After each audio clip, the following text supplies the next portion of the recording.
mean, it's not a moment in time type of thing. It's a journey.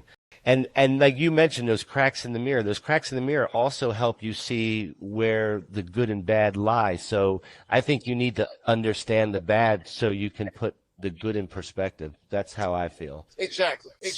Steve, would it be appropriate for us to ask you to give us, like, maybe a few of the characters and give us a little bit about each one of those? Because I think it would be interesting. And then again, and then at the end of this, we're going to tell people how to get to get a book of their own so they can read this. But maybe like a summary. I don't think we want to give it all away, but maybe just a little summary, like you were kind of on your way to do before we went to commercial.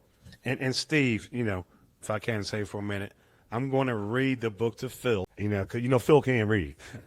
I'm going to read it to him so we all can enjoy it. I think it's a good.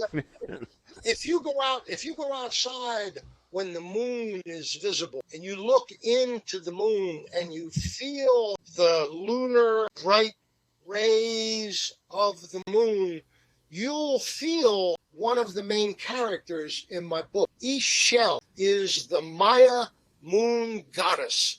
The Maya civilization in Mexico, as big as the Aztecs and the Incas elsewhere, the Mayas were wonderful, resourceful, powerful people. And Ixchel, the moon goddess, was the Maya moon goddess. She plays a central role in the book, as does an island off the coast of the Yucatan Peninsula in Mexico, off the coast of Cancun, Isla Mujeres. A great lake. And the women who came to Isla Mujeres worshipped Ixchel, the moon goddess. So she plays a very influential role. A young woman in the book who is searching to find herself, not knowing her true roots, not knowing her real background. Her name is Ixchel. She plays a central role in the book. Jesus Zarate is a character, in some ways, I modeled after myself.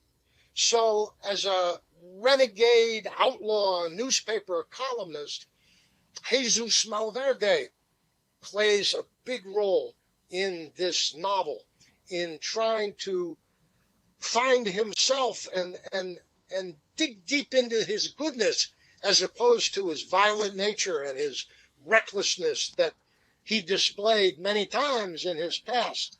His mother, Zeta, plays a major role in the book.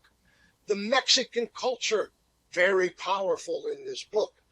If you look behind me, you'll see La Santa Muerte holding the site, and she's standing beside Jesus Malverde, who is the Mexican Robin Hood, the outlaw bandito that the cops will tell you is the saint of the narco traffickers, the cartel in Sinaloa and Culiacan.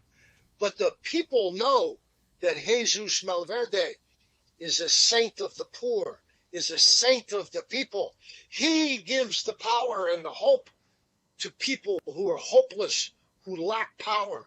And all these forces come together in Weedwine Magic on the central coast of California, where we lived for about 5 years, where I wrote newspaper columns. I was asked to come out there to a rotten little newspaper to help make it good.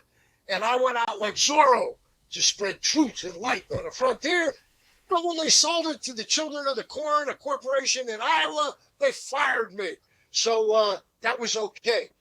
I just took those hits, and my wife and I, who was a wonderful college professor out there, we came back east.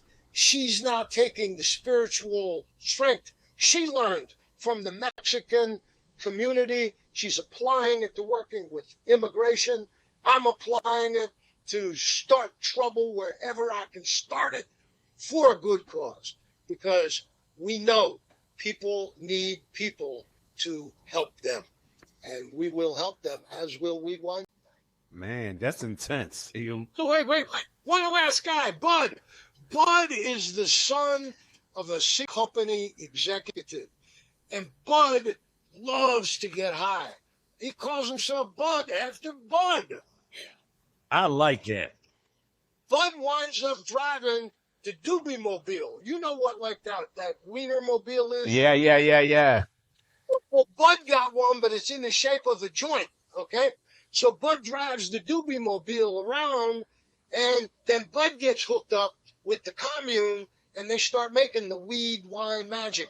And so Bud is a big player in this story because he's got all the money he needs. Another character or characters, animals. I have coyotes that are four-legged animals under attack. People hate coyotes, and they shouldn't. I got great white sharks. I got whales. I got all kinds of wondrous animal power in this book as well. They're all characters. They all interact. As I've learned as a street Zen Buddhist, everything is connected and nothing is permanent.